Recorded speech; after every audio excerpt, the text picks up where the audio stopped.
हाय, मैं हूं Bhavna and welcome to the channel your family member. और आज हम इस वीडियो में बात करेंगे कोविड वैक्सीनेशन के बारे में। 19 जनवरी 2021 से भारत में कोविड वैक्सीनेशन की शुरुआत हो चुकी है और अब तक करोड़ों लोगों को ये वैक्सीन दी जा चुकी है और 1 मई से 18 साल से ऊपर के नागरिकों को भी ये वैक्सीन दी जानी स्टार्ट हो जाएगी। लेकिन जब से ये वैक्सीन आई है और वैक्सीनेशन स्टार्ट हुआ है तब से लेकर अब तक लोगों के मन में काफी सवाल उठते हैं कि ये वैक्सीन क्या है, कैसे काम करती है, क्या ये लगवानी जरूरी है, क्या इसके साइड इफेक्ट्स भी होते हैं, क्या वैक्सीन लगवाने के बाद भी हमें कोरोना हो सकता है, और भी बहुत सारे सवाल। तो इस वीडियो में बिल्कुल सिंपल वर्ड्स में मैं आपके सारे सवालों का जवाब देने की कोशिश करूंगी। तो प्लीज बिना स्किप किए इस वीडियो को पूरा देखना ताकि वैक्सीनेशन और वैक्सीन को लेकर आपका कोई भी डाउट ना रहे। तो सबसे पहले जानते हैं कि भारत में कोविड वैक्सीनेशन के अंडर कौन कौन सी वैक्सीन लगाई जा रही हैं और ये कैसे काम करती हैं। भारत में कोविड वैक्सीनेशन के अंडर 2 तरह की वैक्सीन लगाई जा रही हैं, जिसमें से एक है कोविशील्ड, जिसे एस्ट्राजेनेका और ऑक्सफोर्ड यूनिवर्सिटी के वैज्ञानिकों ने तैयार किया है और सीरम इंस्टीट्यूट ऑफ इंडिया ने इसका उत्पादन किया है, और दूसरी है कोवैक्सीन, जिसे भारत बायोटेक ने बनाया है। वैक्सीन की पहली डोज लेने के बाद हमारे शरीर में वायरस के अगेंस्ट एंटीबॉडीज बनना स्टार्ट हो जाती हैं, लेकिन ये दूसरी डोज के मुकाबले थोड़ा कम होती है। वैक्सीन हमारे शरीर में वायरस की पहचान करके उस वायरस से लड़ने के लिए इम्यूनिटी क्रिएट करना स्टार्ट कर देती है, और दूसरी डोज लेने के 4 हफ्ते के बाद हमारे शरीर में एंटीबॉडीज का एक प्रोटेक्शन लेवल डेवलप हो जाता है।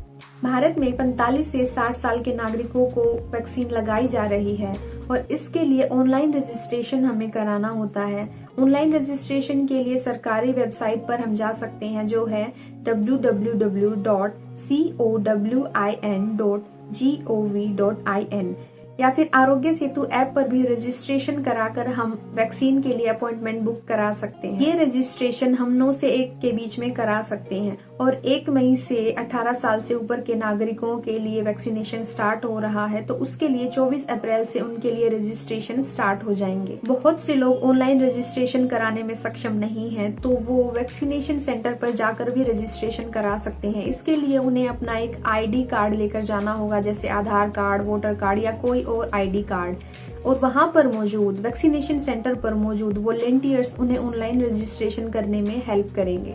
वैक्सीन को लेकर लोगों में तरह तरह के डर हैं, बहुत सारे मिथ्स हैं, और कई लोग कहते हैं कि वैक्सीन नहीं लगवानी चाहिए। तो ऐसे में क्वेश्चन अराइज होता है कि क्या वैक्सीन लगवाना जरूरी है और ये कितना इफेक्टिव है। कहीं पे भी कोविड वैक्सीन लगवाना अनिवार्य नहीं किया गया है, लेकिन ज्यादातर लोगों को सलाह दी जाती है कि वो वैक्सीन लगवाएं, क्योंकि वैक्सीन कोविड-19 से सुरक्षा देती है और इससे वायरस भी कम फैलता है। कोरोना वायरस हमारे लंग्स पर अटैक करता है, लेकिन अगर हमने वैक्सीन लगवाई होती है तो वो लंग्स पर अटैक ना करके बॉडी के दूसरे पार्ट्स पर डाइवर्ट हो जाता है, जिससे जान जाने का खतरा कम हो जाता है। WHO के एक अनुमान के अनुसार संक्रमण को रोकने के लिए कम से कम 65 से 70% लोगों को वैक्सीन लगानी होगी।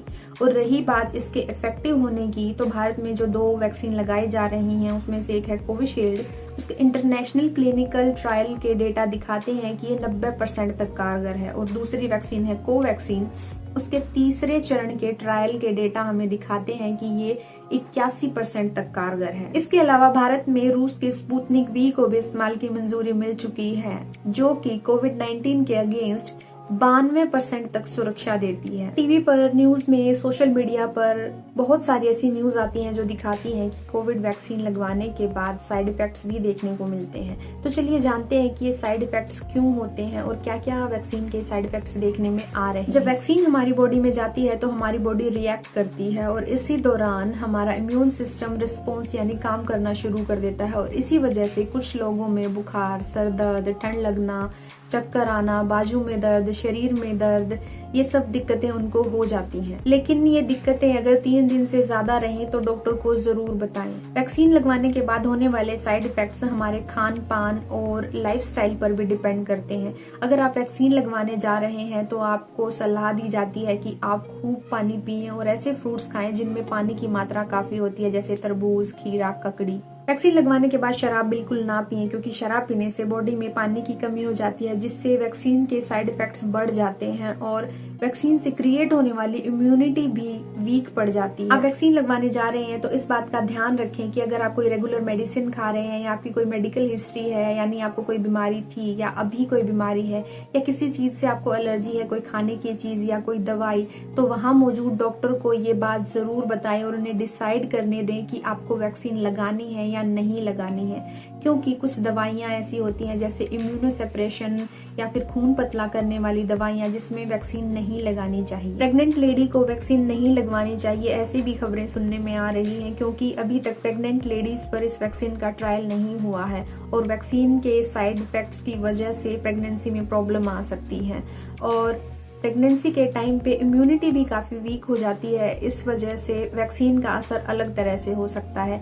लेकिन वैक्सीन लगवानी है या नहीं लगवानी है, ये प्रेग्नेंट लेडी का अपना पर्सनल डिसीजन होगा। बच्चे को दूध पिलाने वाली और नियर फ्यूचर में प्रेगनेंसी प्लान कर रही लेडीज को भी सलाह दी जाती है कि वो वैक्सीन ना लगवाएं। और अगर वैक्सीन लगवानी है तो उसके 4 हफ्ते बाद ही आप प्रेगनेंसी प्लान करें। अगर आपको बुखार है तो वैक्सीन ना लगवाएं, बुखार कम होने पर ही वैक्सीन लगवाएं और इसके बारे में डॉक्टर को जरूर अब जानते हैं वैक्सीन की दूसरी डोज कब लेनी है। वैक्सीन की 2 डोज दी जाती हैं और इन दोनों में कम से कम 28 दिन का गैप होता है। कोवैक्सीन की 1 डोज और दूसरी डोज के बीच में 4 से 6 हफ्ते का गैप होता है। वहीं कोविशील्ड की दूसरी डोज पहली डोज के 6 से 8 हफ्ते बाद दी जाती है। जब आप वैक्सीन लगवाते हैं तो आपको बताया जाता है कि आपको कौन सी वैक्सीन लगाई गई है, कोवैक्सीन या कोविशील्ड, और आपके सर्टिफिकेट पर भी ये मेंशन होता है। तो आप जब सेकेंड डोज लगवाते हैं तो ध्यान रखें कि आपने जो पहली बार में वैक्सीन ली थी, दूसरी डोज में भी आपने वो ही वैक्सीन लगवानी है। अगर आपने वैक्सीन की 1 डोज लगवा ली है और आपको कहीं बाहर जाना पड़े किसी दूसरे राज्य में, तो आप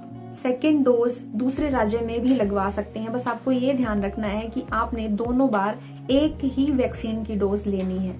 और अब सबसे ज्यादा पूछे जाने वाला सवाल कि वैक्सीन लेने के बाद भी क्या कोरोना हो सकता है। वैक्सीन के फर्स्ट डोज के बाद जो एंटीबॉडीज बनना स्टार्ट होती हैं वो सेकेंड डोज के बजाय कम होती हैं। सेकेंड डोज लेने के 4 हफ्ते के बाद हमारे शरीर में एंटीबॉडीज का एक प्रोटेक्शन लेवल क्रिएट हो जाता है। वैक्सीन लेने के बाद कोरोना हो सकता है, लेकिन वो इतना ज्यादा हमें इफेक्ट नहीं करेगा जितना कि बिना वैक्सीन लिए वो हमें नुकसान पहुंचा सकता है। वैक्सीन लगाने के बाद हमारे अंदर एंटीबॉडीज बनना स्टार्ट होती हैं जो वायरस की पहचान करके उसके अगेंस्ट लड़ने में हमारी बॉडी की हेल्प करती है। उसके अगेंस्ट लड़ने के लिए हमारे अंदर इम्यूनिटी क्रिएट करती है। तो ऐसे में अगर हमें कोरोना होता है तो वो लंग्स पर अफेक्ट ना करके बॉडी के दूसरे पार्ट्स पर अफेक्ट करता है, जिससे कि खतरा कम हो जाता है। बहुत सारे लोग कहते हैं कि वैक्सीन लगवाने के बाद भी मास्क और सोशल डिस्टेंसिंग क्यों जरूरी है। वैक्सीन की फर्स्ट डोज लेने के बाद भी हमें कोरोना हो सकता है, क्योंकि इस टाइम में बहुत कम एंटीबॉडीज बनती हैं और सेकेंड डोज के बाद भी 4 हफ्ते लग जाते हैं पूरी तरह से एंटीबॉडीज बनने में।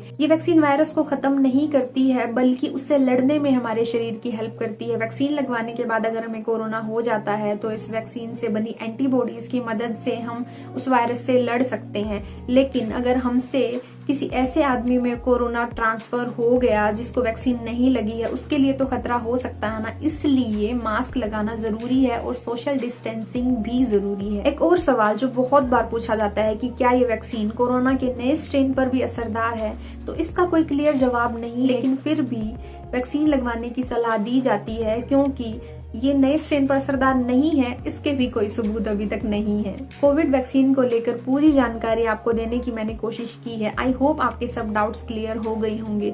इस वीडियो को अपने रिलेटिव्स और फ्रेंड्स के साथ भी जरूर शेयर कीजिए, ताकि उनका भी अगर कोई डाउट हो वो क्लियर हो जाए। वैक्सीन लगवाना या ना लगवाना आपका पर्सनल डिसीजन है, लेकिन इतना जरूर कहना चाहूंगी कि एक जिम्मेदार नागरिक बनिए और अपने देश और अपनी सोसाइटी के बेटरमेंट में कंट्रीब्यूशन दीजिए। जब तक जरूरी ना हो घर से बाहर ना निकलें, और अगर जाना पड़े तो मास्क जरूर पहनें और सोशल डिस्टेंसिंग भी स्ट्रिक्टली फॉलो करें। अपना और अपने का ख्याल रखिए। मिलते हैं एक नई वीडियो में नए टॉपिक के साथ। Bye bye.